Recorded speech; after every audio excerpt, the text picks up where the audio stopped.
সকলকে স্বাগতম জানাচ্ছি কুকিং ব্লগের আরেকটি রেসিপিতে। বাংলা কদু শাক অথবা লাউ শাক ডাঁটা সহ কাতল মাছের মাথা আলু দিয়ে রান্নার রেসিপিটি সম্পূর্ণ দেখার অনুরোধ রইল।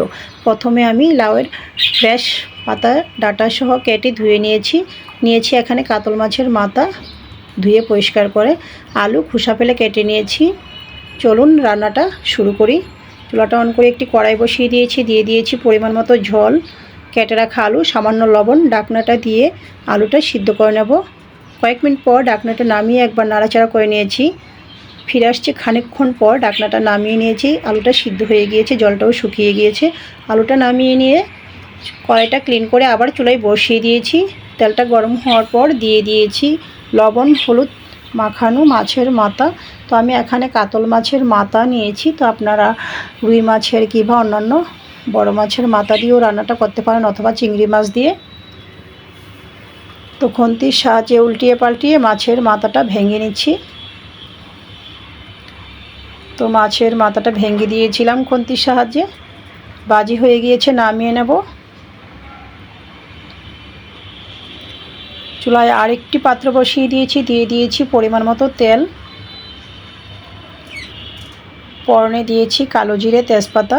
তো কালো জিরার পরিবর্তে আপনারা কেউ চাইলে রসুন অথবা পেঁয়াজ দিয়ে রান্নাটা করে নিতে পারেন।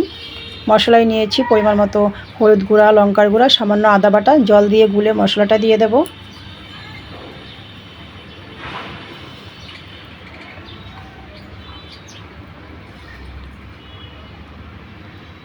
স্বাদ মতো লবণটা দিয়ে দিয়েছি।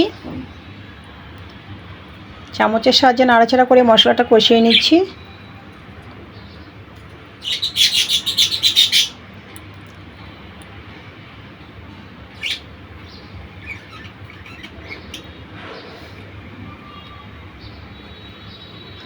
মশলা থেকে যখন তেল ছেড়ে দিয়েছে, এই পর্যায়ে আমি বাংলা কদু ডাঁটা শাক সহ অ্যাড করে দিচ্ছি। নাড়াচাড়া করে ঢাকনাটা দিয়ে দেব। ফিরে আসছি কয়েক মিনিট পর, ঢাকনাটা নামিয়ে নাড়াচাড়া করে নিয়েছি। দিয়ে দিয়েছি ভেজে রাখা মাছের মাথা। আবারও নাড়াচাড়া করে নিয়েছি। ঢাকনাটা দিয়ে মিনিট খানেক পর ঢাকনাটা নামিয়ে আলুটা সিদ্ধ করে রেখেছিলাম, আলুটা হাতে একটু ভেঙে অ্যাড করে দিয়েছি, এতটা ম্যাশ করিনি। দিয়ে দিয়েছি পরিমাণ মতো গ্রেভি। আবারও নাড়াচাড়া করে নিয়েছি। দিয়ে দিয়েছি টালা ধনিয়া জিরার গুঁড়া একসাথে। আবারও নাড়াচাড়া করে নিয়েছি। ঢাকনাটা দিয়ে কয়েক মিনিট রান্না করে দিয়ে দিয়েছি উপর থেকে কুচি করে রাখা ধনিয়া পাতা। ঢাকনাটা দিয়ে চুলার আঁচ বন্ধ করে দিয়েছি। রেডি হয়ে গিয়েছে আমার বাংলা কদু শাক ডাঁটা দিয়ে কাতল মাছের মাথা দিয়ে রান্নার রেসিপিটি ভালো লেগে থাকলে আমার ফেসবুক পেজটা ফলো, ইউটিউব চ্যানেলটা সাবস্ক্রাইব করে সাথেই থাকবেন। সকলকে ধন্যবাদ।